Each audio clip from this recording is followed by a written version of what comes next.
what we will be discussing on this video. And on the previous videos, we had talked about hydrostatic level detection. And when we have an open tank that we're measuring the hydrostatic pressure on, we'll have a tank and we'll have a transmitter, a differential pressure transmitter, mounted to the bottom of it or someplace that we have a process tap into the side of it, and we're measuring the hydrostatic level that's being exerted by the liquid that's inside there. As long as it's open, as long as we have the top of it exposed to atmospheric pressure and we have the low side vented to atmospheric pressure, those two will cancel each other out, and the net result will only be the level that's inside that tank. When we talk about a closed tank, and we're going to use hydrostatic level detection, and we're going to use some type of differential pressure sensing device. If we merely connect a transmitter to the bottom of it, we put the high side over on the tank and the low side, and we reference atmospheric pressure to the low side, but we don't account for what pressure is inside the tank, we're going to get an incorrect level reading. If we have an empty tank and our calibration on the transmitter itself is 0 to 100 inches in physical height, and just for simplicity's sake, we're going to use a specific gravity of 1. That means the transmitter being calibrated at 0 to 100 inches of water column would equal 0 to 100% in the tank. But if we have an empty tank and we have 4 psi inside the tank, we have already gone over the water column equivalent on the high side of the transmitter. If you remember that 1 psi equals 27.7 inches of water column, if we take this 4 psi and multiply it by 27.7, we have already gone past the calibration range of that transmitter. So even with an empty tank, with 4 psi applied to it, we would be showing 100% all the time. We would never actually read any level that's inside of that tank. So we have to compensate for that.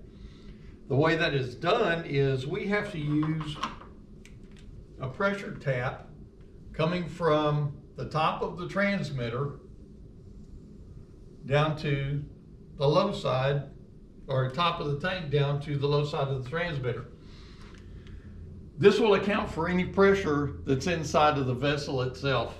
If we have 4 psi inside of the tank and that 4 psi is being exerted on the high side, and that 4 psi is also being exerted on the low side, the net result is 0. So we will accurately read the 0 to 100 inches of water column that's inside of this vessel, regardless if this fluctuates any. As long as we keep that same pressure on each side of that transmitter, on each side of the capsule, will be good, because they will negate each other out, and all we're going to read in differential is whatever level, liquid level that we have in there.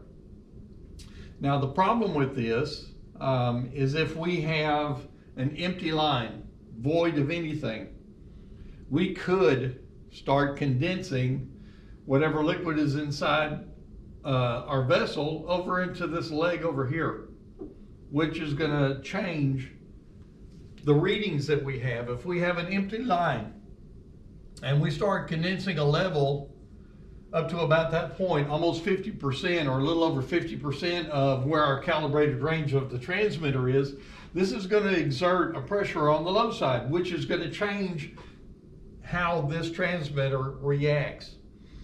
We would only start reading a liquid level where those 2 points are equal. That means we have equal pressure on each side of these, because that was added onto it. This is not anything that was accounted for during calibration. So anything above that 1 point, above where this condensation line is, we're going to start actually reading, but we're not going to read the entire thing. We're only going to read this much of the level. And it's not going to indicate that we're at 100% when we actually are. If this was 60% of the physical level, all the transmitter would read at a full level is 40%, because it took this much level to equal the same amount of pressure hydrostatically on each side of that transmitter. So the only difference we would have would be this small portion right here, which to the operator would only be equivalent to from 0 to this much. We'd never get above that or read that.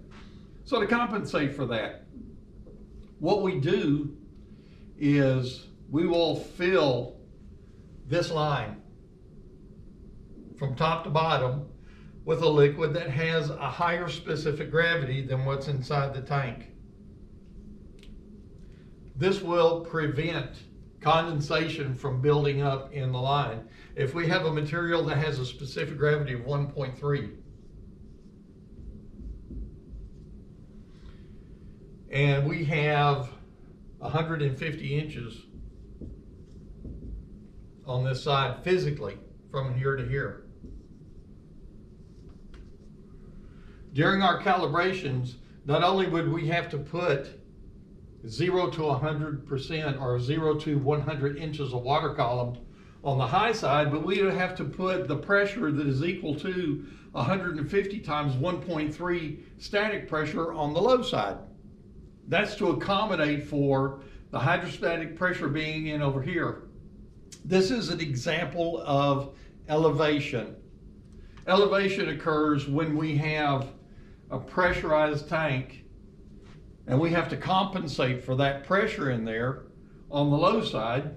It has nothing to do with a wet leg.